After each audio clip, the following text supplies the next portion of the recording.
Hi viewers, welcome to Suman TV. బేసిక్గా మనం నవేడేస్లో చూసుకున్నట్టయితే ఎక్కువగా మెన్లో కానీ ఉమెన్లో కానీ చాలా ప్రాబ్లమ్స్ ఫేస్ చేస్తూనే ఉంటాం. అది పొల్యూషన్ నుంచా లేకపోతే మన వారసత్వం నుంచా ఇలాంటివి మనకి తెలీదు. చాలా కన్ఫ్యూజ్ అవుతూనే ఉంటాం. ఎంతోమంది స్కిన్ ట్రీట్మెంట్స్ దగ్గరికి వెళ్తూ ఉంటారు, బట్ నో రిజల్ట్, ఎక్కడా కనిపించదు.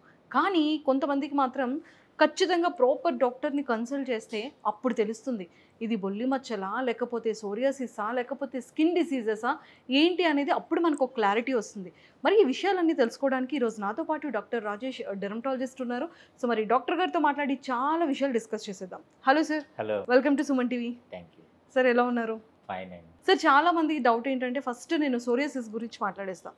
అంటే లైక్ బాడీ అంతా వస్తుంది, చాలా ఇచ్చింగ్ ప్రాబ్లం ఉంటుంది, వాళ్ళు ఎక్కడికి బయటికి వెళ్ళలేరు. సో ఎంత ప్రాబ్లమ్స్ ఫేస్ చేస్తారంటే అంత ప్రాబ్లం ఫేస్ చేస్తారు. బయట ఫేసెస్ ఎక్కడ చూపించుకోలేరు, హెడ్కి వస్తుంది, బాడీకి వస్తుంది, ప్రైవేట్ పార్ట్స్లో వస్తుంటుంది. ఇంత ప్రాబ్లం అంటే అంత ప్రాబ్లం. అసలు ఈ సోరియాసిస్ రావడానికి మెయిన్ ప్రాబ్లం ఏంటి? దీనికి ఎలాంటి ట్రీట్మెంట్ ఉంటుంది మీ దగ్గర? సోరియాసిస్ అనేది ఒక ఆటో ఇమ్యూనిటీ కండిషన్ అండి. ఆటో ఇమ్యూనిటీ కండిషన్ అంటే ఇప్పుడు మన బాడీలో ఇమ్యూనిటీకి సంబంధించిన సెల్స్ ఉంటాయి. అవి బయట ఇన్ఫెక్షన్స్ రాకుండా అటాక్ చేస్తుంటాయి. ఏమన్నా బయట వేరే ఇన్ఫెక్షన్స్ ఏమన్నా వస్తే వాటికి అగెయినిస్ట్గా అటాక్ చేస్తుంటాయి. ఆటో ఇమ్యూనిటీలో ఏమవుతుందంటే మన బాడీలో ఉన్న ఇమ్యూనిటీ సెల్స్ వేరే సెల్స్ మీద అటాక్ చేస్తుంటాయి. Auto immunity. ఈ ఆటో ఇమ్యూనిటీ కండిషన్ అనేది ఎక్కడైనా రావచ్చు. మీకు ఐస్కి రావచ్చు, స్కాల్ప్కి రావచ్చు, స్కిన్కి రావచ్చు, టెండాన్స్కి రావచ్చు, జాయింట్స్కి రావచ్చు. అవును, హీరోయిన్ సమంత గారికి వచ్చింది is auto immunity disease, dermatomyositis అని. అట్లాగా సోరియాసిస్ అనేది కూడా ఒక ఆటో ఇమ్యూనిటీ కండిషన్. ఓకే. ఆ ఆటో ఇమ్యూనిటీ కండిషన్ వల్ల దానికి సోరియాటిక్ ప్యాచెస్ అనేది ఎక్కడైనా వస్తుందండి. కొంతమందికి తలలో వస్తుంది, బాడీకి వస్తుంది, కాళ్ళకు వస్తుంది, చేతులకు వస్తుంది, ప్రైవేట్ పార్ట్స్లో వస్తుంది, డిఫరెంట్గా వస్తుంది. సార్ అంటే ఇది వచ్చిన తర్వాత బాడీ మీద అది ఒక టాటూ లాగా ఉండిపోతూ ఉంటుంది. పాపం బయటికి రావాలన్నా రాలేరు. సో ఇప్పుడు దాన్ని మనం ఎలా క్లియర్ చేసుకోవచ్చు? సోరియాటిక్ ప్యాచ్ అనేది ఐడెంటిఫై చేయాలి అంటే అండి, ఒక రెడ్ మార్క్ లాగా ఒక ప్లాక్ అంటారు. ప్లాక్ అంటే ఒక పెద్ద గట్టి మచ్చలా పడిపోయి దాని మీద దురద వచ్చి గీకినప్పుడు చేప పొట్టులాగా ఊడిపోతుంది. అది స్కిన్ అనేది స్కిన్ కత్తుక్కొని ప్లాక్ టైప్లో ఉండిపోతుంది. అది చిన్న చిన్న ప్లాక్స్ రావచ్చు, లేదంటే పెద్ద పెద్దవి రావచ్చు, తలలో కూడా ప్లాక్స్ రావచ్చు. ఎవరికైతే చేప పొట్టులాగా ఊడిపోతుందో అది psoriatic patch.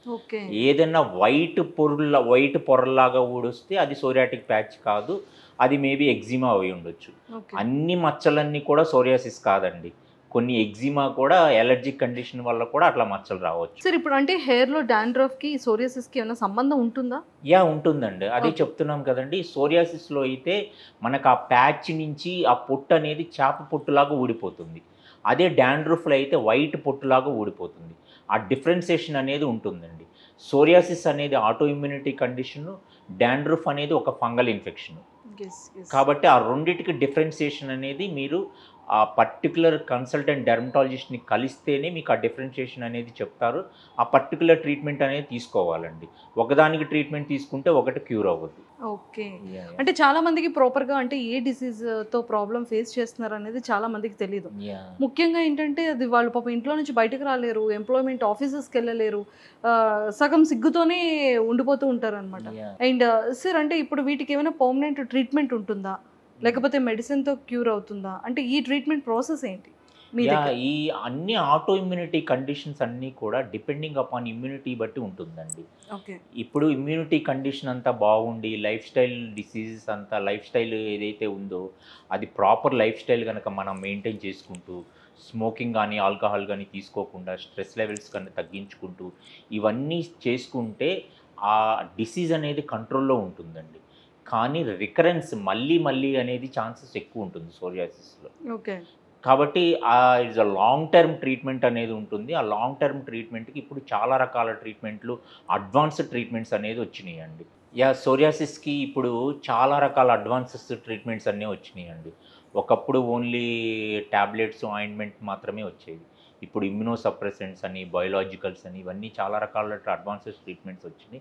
Is the treatment కూడా ఇస్ ద బెటర్ రెస్పాన్స్ అనేది కూడా వస్తుంది. సార్ అంటే సోరియాసిస్ కాకుండా కొంతమందికి అంటే బొల్లి మచ్చలు మెయిన్ ఏంటంటే నిజంగా మీరు చెప్పినట్టు ఇందాక మనం డిస్కస్ చేసుకునేటట్టు హెయిర్ లేని ప్లేసెస్లో అంటే లిప్స్ దగ్గర కానీ ఫింగర్స్ దగ్గర కానీ ఎక్కువగా రావడం అనేది ఉంటుంది. సో వాళ్ళకి కూడా అంటే ట్రీట్మెంట్స్ ఏమైనా ప్రాపర్ ట్రీట్మెంట్స్ ఉన్నాయా, లేకపోతే అది వారసత్వం పర్పస్లో వస్తుందా, అంటే ఆ డిసీజ్ రావడానికి గల మెయిన్ రీజన్ ఏంటి? యా, ఇది విటిలిగో కూడా ఆటో ఇమ్యూనిటీ డిసీజేనండి. ఈ ఆటో ఇమ్యూనిటీ డిసీజ్ విటిలిగో వచ్చినప్పుడు మన స్కిన్ లోపల మెలనిన్ అనే పిగ్మెంట్ ఉంటుంది. ఓకే. ఆ pigment itself reflects our colour అండి. మన స్కిన్ ఒక కలరు, ఆ మెలనిన్ పిగ్మెంట్ అనే దాని వల్ల రిఫ్లెక్ట్ చేస్తుంది. వెళ్ళిపోతుంది. ఇప్పుడు మెలనిన్ పిగ్మెంట్ కనుక బ్లాక్గా ఉందనుకోండి, ఇట్స్ బాడీ కలర్ బ్లాక్ వస్తుంది. బ్రౌన్ కలర్లో ఉందనుకోండి, బ్రౌన్ కలర్లో ఉంటాం. ఆ మెలనిన్ అనే పిగ్మెంట్ లెవెల్స్ కనుక చాలా ఎక్కువైనాయి అనుకోండి, అప్పుడు మెలాజ్మా అంటారు దాని కండిషన్. ఓకే. ఓకే, ఇప్పుడు ఆ మెలనిన్ పిగ్మెంట్ అనేది జీరో అయిపోయింది అనుకోండి, ఇట్ సెల్ఫ్ యాజ్ విటిలిగో, బొల్లి మచ్చ అంటారు. బాబోయ్, ఇందులో కూడా ఇన్ని స్టేజెస్ ఉన్నాయా? యా యా అంటే అది ఎలా సార్, మనకి అది బ్రౌన్ ఉంటే మన బాడీ కూడా బ్రౌన్ కలర్ లో యా అంతేనండి. ఇప్పుడు అమెరికా వాళ్ళు ఉన్నారు, అమెరికా వాళ్ళు వైట్గా ఉండటానికి కారణం ద మెలనిన్ పిగ్మెంట్ అనేది వైట్ కలర్లో ఉంది. Okay okay okay. ఆ పిగ్మెంట్ లెవెల్స్ బట్టి మన బాడీ కలర్ అనేది రిఫ్లెక్ట్ అవుతుంది. సో వీటికి ఎలాంటి ట్రీట్మెంట్స్ ఉంటుంది సార్? యా, మనకి ఇది వచ్చేసరికి బొల్లి మచ్చకు వచ్చేసరికి స్టేబుల్ అన్స్టేబుల్ అనేది చూసుకోవాలండి. స్టేబుల్ విటిలిగో, దీన్ని విటిలిగో అంటారు బొల్లి మచ్చని ఇంగ్లీష్ మెడికల్ లాంగ్వేజ్లో. ఈ స్టేబుల్ విటిలిగో అంటే ఏంటంటే ఆ మచ్చ ఏదైతే బొల్లి మచ్చ వచ్చిందో అది స్ప్రెడ్ అవ్వకుండా అదే ప్లేస్లో ఆగిపోతుంది. అన్స్టేబుల్ విటిలిగో అంటే ఏంటంటే మచ్చలు పెరుగుతూనే ఉంటుంది.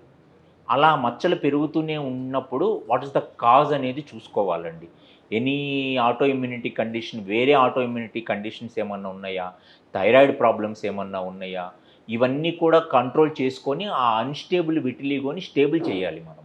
ఓకే. స్టేబుల్ చేసిన తర్వాత స్టేబుల్ విటిలిగో కూడా బాడీలో ఎక్కడైతే వచ్చిందో వాటికి రకరకాల ట్రీట్మెంట్స్ అనేది ఉన్నాయండి. ట్యాబ్లెట్స్ కానీ, క్రీమ్స్ కానీ, ఇవన్నీ కూడా ఉన్నాయి. దానికి రెస్పాన్స్ అనేది వస్తుంది. కానీ ఎక్కడైతే హెయిర్ ఉన్న ఏరియాలో మాత్రమే విటిలిగో అనే దానికి రెస్పాన్స్ అనేది వస్తుంది. హెయిర్ లేని ఏరియాల్లో ఎక్కడైతే లిప్స్ మీద కానీ, టిప్స్ మీద కానీ, ఫింగర్స్ మీద కానీ, అరచేతుల్లో కానీ, అరికాళ్ళల్లో కానీ వస్తే రెస్పాన్స్ అనేది చాలా తక్కువ ఉంటుందండి. ఓకే. యా, హెయిర్ ఉన్న ఏరియాలో వస్తే మాత్రమే తగ్గుతుంది. ఓకే, చాలా జాగ్రత్తగా ముందు మనం ఐడెంటిఫికేషన్ చేసుకోవాలి. యా అండి. ఓకే. సో అంటే ఇది ప్రతిదానికి కూడా అంటే మెడిసిన్తో పాటు వీటికి ఏమైనా సర్జరీ టైప్ ఏమైనా ఉంటుందా సార్? యా అండి, ఇప్పుడు రీసెంట్ అడ్వాన్సెస్గా విటిలిగో సర్జరీస్ అని వచ్చింది. విటిలిగో సర్జరీస్ అంటే బ్లిస్టర్ గ్రాఫ్టింగ్ అని. బ్లిస్టర్ అంటే మన బాడీ మీద ఒక బ్లిస్టర్ ఫామ్ చేసేసి ఆ బ్లిస్టర్ కట్ చేసి ఆ విటిలిగో మీద పెడతాము. అండ్ మెలనోసైట్ ట్రాన్స్ఫర్ గ్రాఫ్టింగ్ అంటారు. ఏదైతే ఈ మెలనిన్ అనే పిగ్మెంట్ ఉంటుందో ఆ మెలనిన్ పిగ్మెంట్కి సంబంధించిన సెల్స్ ఉంటాయి, మన బాడీలో ఉన్న ఆ సెల్స్ని తీసుకొచ్చి ఇక్కడ ట్రాన్స్ఫర్ చేస్తాం. ఓకే. మన హెయిర్ ట్రాన్స్ప్లాంటేషన్ ఎట్లాగో అక్కడ మెలనోసైట్స్ అనేది తీసుకొచ్చి ఇక్కడ ట్రాన్స్ఫర్ చేస్తాం. దాన్ని మెలనోసైట్ ట్రాన్స్ఫర్ అంటారు. ఆ మెలనోసైట్ ట్రాన్స్ఫర్ వల్ల కూడా విటిలిగో సర్జరీ అనేది తగ్గుతుంది. ఈ అడ్వాన్స్డ్ ట్రీట్మెంట్స్ విటిలిగో సర్జరీస్ ఏదైతే ఉన్నాయో ఇవన్నీ కూడా మా లేయర్స్లో చేస్తామండి. సార్ ఇప్పుడు ప్రతి ఒక్క పర్సన్కి కూడా ఎలా ఉంటుంది అంటే సర్జరీకి వెళ్ళే కన్నా ఏదైనా అడ్వాన్స్ ట్రీట్మెంట్ ఉంటే నాన్ సర్జికల్ ప్రాసెస్లో కూడా మనం చేసుకోవచ్చా? అంటే ప్రతి ఒక్కరికి ఒక ఈ డౌట్ ఉంటుంది, సర్జరీ అనగానే చాలా భయపడుతూ ఉంటారు. సో మరి ఆ ప్రాసెస్ మన లేయర్స్లో ఉందండి. నాన్ సర్జికల్ ప్రాసెస్ వచ్చేసరికి 2 టైప్ ఆఫ్ ప్రొసీజర్స్ అండి. ఒకటి ఫోటోథెరపీ అంటారు. నారో బ్యాండ్ యూవీబీ బల్బ్స్ ఉంటాయి. ఆ నారో బ్యాండ్ యూవీబీ బల్బ్స్ ద్వారా మనకి ఈ విటిలిగో ప్యాచెస్ అనేది ట్రీట్మెంట్ ఉంటుంది. రెండోది, కొంతమంది ఇప్పుడు సపోజ్ లేడీస్ ఉంటారు, ఈజ్ ఎంగేజ్, వాళ్ళు మ్యారేజ్ ప్లాన్స్ అది చేస్తుంటారు. మ్యారేజ్ ప్లాన్స్ చేస్తున్నప్పుడు ఈ లిప్స్ మీద విటిలిగో ప్యాచెస్ ఉంటాయి, ఇమీడియట్గా రెస్పాన్స్ రాదు, అండ్ మ్యారేజ్ ప్రపోజల్స్ ఉంటాయి. అలాంటి వాళ్ళకి అడ్వాన్స్డ్ లిప్ పిగ్మెంటేషన్ ట్రీట్మెంట్ అనేది మన లేయర్స్లో జరుగుతుంది. దానివల్ల ఏంటంటే ఎర్లీగా ఇమీడియట్గా 1 or 2 సెషన్స్లోనే ఆ విటిలిగో ప్యాచ్ అనేది పోతుంది. ఇక్కడ మన లేయర్స్లో వచ్చేసరికి ఏస్థెటికల్ ప్రొసీజర్స్ వచ్చేసరికి లిప్స్ మీద అయితే లిప్ పిగ్మెంటేషన్ చేస్తాము, అండ్ బాడీ మీద వచ్చేసరికి కామోఫ్లాజ్ అంటారు. కామోఫ్లాజ్ అంటే పిగ్మెంటేషన్తో వైట్ ఏదైతే పిగ్మెంటేషన్ ఉంటుందో మన బాడీ కలర్ పిగ్మెంటేషన్ అనేది అప్లై చేస్తాము. అప్లై చేసినప్పుడు ఆటోమేటిక్గా ఈజ్ నార్మల్ స్కిన్లో కలిసిపోతుంది. These are all advanced treatments ఏదైతే ఉందో total aesthetic and general dermatology cases అన్నీ కూడా మా లేయర్స్లో చూస్తాం. Excellent sir. Sir one more thing ఏంటంటే లైక్ మీ దగ్గరికి చాలామంది స్కిన్ డిసీజెస్తో వస్తూ ఉంటారు. లైక్ బొల్లి మచ్చలు అనుకోవచ్చు, సోరియాసిస్ అనుకోవచ్చు, లేకపోతే స్కిన్ మీద ఎక్కడైనా సరే డాట్స్ టైప్ కానీ పిగ్మెంటేషన్స్ కానీ ఇలా చాలా వరకు వస్తూ ఉంటాయి కదా. సో ఎక్కువగా మీరు డీల్ చేసే కేసెస్ ఏంటి లేయర్స్లో? లేయర్స్లో అదే అదేనండి, అందరికీ కూడా ఏంటంటే మీరు ప్రాపర్ కన్సల్టెంట్ డెర్మటాలజిస్ట్ని కలవండి. మీ ఓన్ ట్రీట్మెంట్స్ కానీ అదర్ ఆయుర్వేదిక్ డాక్టర్స్ని కానీ మన ఇంట్లో ట్రీట్మెంట్స్ కానీ ఆర్ఎంపీల్ని కలవడం కానీ ఇట్లాంటివి చేస్తే ఏమవుతుందంటే ఇట్స్ మామూలు నార్మల్ విటమిన్ డెఫిషియన్సీ ప్యాచెస్ కూడా మీరు రకరకాల క్రీమ్స్ అప్లై చేయడం వల్ల ఇరిటెంట్ డెర్మటైటిస్ వచ్చేస్తుంది. స్కిన్ అంతా కూడా డ్యామేజ్ అవుతుంది. కాబట్టి యాజ్ అ కన్సల్టెంట్ డెర్మటాలజిస్ట్ని కలవడం వల్ల అది సోరియాటిక్ ప్యాచా, విటిలిగో ప్యాచా, అది లేదా విటమిన్ డెఫిషియన్సీ వల్ల వస్తుందా, ఎగ్జిమా వల్ల వస్తుందా అనేది డిఫరెన్షియేట్ చేసి చెప్పి మీకు చెప్తారండి. Thank you sir, thank you so much. Thank you. Nice talking to you. Thank you. Yes, చూసారు కదా, చాలా వరకు ఏంటంటే మన స్కిన్లో ఉన్న డిసీజెస్ ఏంటి అనేది మనకి తెలియదు. మనం ఎవరో చెప్తారు, పొటాటో అంటారు, టమాటో అంటారు, ఇలా రాసుకుంటే చాలా బాగుంటుంది అని ఇంట్లో చిట్కాలు పాటించేస్తూ ఉంటాం. బట్ అలా ఏవి కాకుండా మనకి వచ్చే డిసీజెస్, స్కిన్ ముఖ్యంగా ఎలాంటి డిసీజెస్ వస్తున్నాయంటే ఖచ్చితంగా ఎలాంటి ప్రాబ్లం అయినా సరే ముందు డెర్మటాలజిస్ట్ని కలవాలి. సో డాక్టర్ సజెషన్స్ త్రూ మనం ఏ ట్రీట్మెంట్ చేసుకుంటే బెటర్గా ఉంటుంది అనేది చేసుకోవాలి. సో ఇప్పుడైతే డాక్టర్ గారు చెప్పింది చాలా క్లియర్గా విన్నారు కాబట్టి మీలో ఎవరికైనా సరే ఇలాంటి ప్రాబ్లమ్స్తో ఫేస్ చేసే వాళ్ళు ఖచ్చితంగా కింద స్క్రోల్ అవుతున్న కాంటాక్ట్ నెంబర్కి కాంటాక్ట్ అవ్వండి, అపాయింట్మెంట్ తీసుకోండి, మీ స్కిన్ టెస్ట్ చేయించుకోండి, ట్రీట్మెంట్ని కంప్లీట్ చేసేసుకొని ఇంకా బ్యూటీగా